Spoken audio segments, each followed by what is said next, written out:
My name's John Rullo. It's Rullo. Yeah. And I'm the fundraising manager for this side of Greater Manchester. When I say this side, it covers Wigan, Bolton, Bury, Salford, and anywhere in between, really. Hospitals-wise, we have centres at Wigan Hospital, Bolton and Salford, so I interact a lot with the Macmillan teams there too. Yeah, perfect. Where did the idea of Go Sober originally come from? Well, it was a little bit like any of the big fundraisers that you hear about. Usually, supporters have done their own version first. So when sort of we see a lot of success in what people are already doing, we may come up with a campaign to trial how inspirational that is to other people to take on. So even huge fundraisers like Macmillan's World's Biggest Coffee Morning, that started with a committee who just regularly got together with friends to have cake and coffee, natter away, be social, and raise some money for Macmillan. And it's similar with Go Sober, a trend that we saw in a lot of charities see is for people to abstain from something that they like.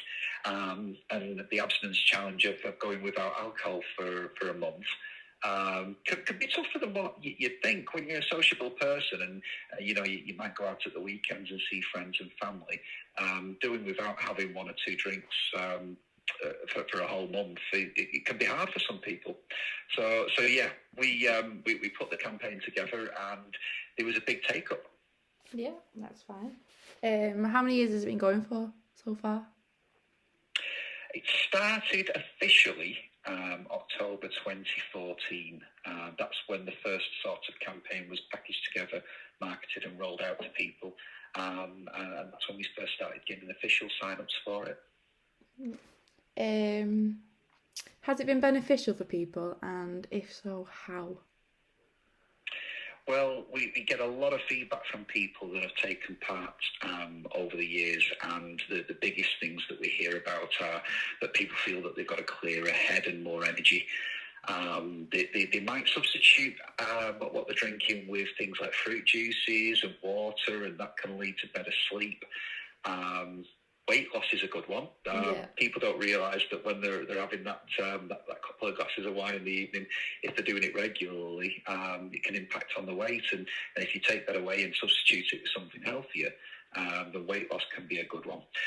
But the real sort of thing that we get consistently is the sense of achievement that people get from doing a challenge and achieving what they wanted to do, and supporting people affected by cancer. Yeah, that's good. Do you get many partaking? I did a check yesterday, and officially, over the years, we've had 60,862 sober heroes that have raised just over £3.3 million. So it makes a massive difference to what we're able to do for people affected by cancer. Why do you think people choose to participate in this fundraiser, particularly? I guess it's personal to everyone. Some people may have in the mind that they want to do something that they can run the life around in a normal way. Like if you were to aim to do a marathon, you may have to commit a lot of time to training beforehand. Something like this is an abstinence challenge. You can go almost straight into. You do have to think about some of the things that you're going to do to make it easier for yourself. But when you've got your confidence, you can really achieve anything. Yeah. What has the money raised gone towards in the past?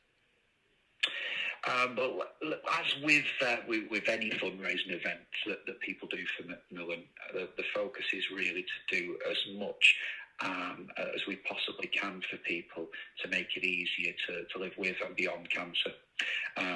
So that may mean things like if someone was to raise £67, that would pay for all of the actual stock and essential information that we have at one of our centres.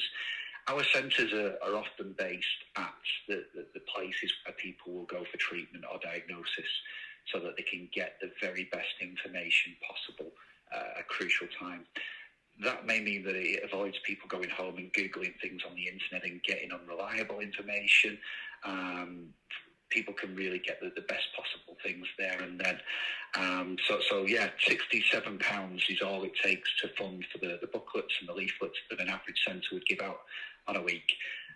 If they were a little bit more sort of high achieving, then £118 could pay for a Macmillan family support worker for a day. Yeah. Who will directly help patients, family members and carers manage their lives and living with cancer. And if they went even higher than that, raised £197, that could pay for a Macmillan grant. A lot of people know Macmillan because of our nurses, and they are the absolute heroes of Macmillan. Yeah. They're the people that are on the front line and making a massive difference to people during the treatment. Not everyone knows that we support people financially as well. We have financial advisors who are there to help people navigate the benefit system or advise people on things like their rights at work. But we also provide Macmillan grants, where if people are really struggling financially, that they can apply for a grant that can be used for anything from transport to and from appointments. Some people use it to buy new clothes because a lot of cancer treatments affect someone's weight. They might gain weight or they might lose weight. Yeah. Some people use it for a break. Some people use it because they just really need to go and rest. One chap I was talking to a few days ago, and he had no problem with me sharing this with you, is he lived in a two-bedroom flat, and his treatment was taking it out of him quite a lot. But he couldn't have his daughter come and stay over, even though they were in a bubble, because he didn't have any space for her. So he used a Macmillan grant to buy a single bed for his spare room, and then his daughter could stay as many times as she likes to make sure that he was cared for and looked after when he was at his most vulnerable times. Yeah. So it really is, it's all about doing the very best thing for the individual. Yeah. Has COVID affected it this year, do you reckon? Quite possibly, yes. Some people that will have planned to do other types of fundraising events that couldn't take place may have looked at Go Sober and decided that was something that they could achieve even in a pandemic. So it's possible, yes. We don't have any official figures on that, but yeah, I can see why you come to that conclusion. Yeah, and just lastly, how do people get involved? How do people donate, fundraise? Well, if you're planning on doing any type of fundraising event for Macmillan, you can go to macmillan.org.uk, and there's an option in there to go to events, and you can either join in with one that we're organising, or you can select your own event there and tell us about your amazing idea. We will always try and support as many people with the fundraising as possible. So you can either visit the site or you can call our helpline number. If you're specifically looking to do Go Sober or sponsor someone that's doing Go Sober, you can go to gosober.org.uk, and that will tell you all about that particular fundraiser. Brilliant.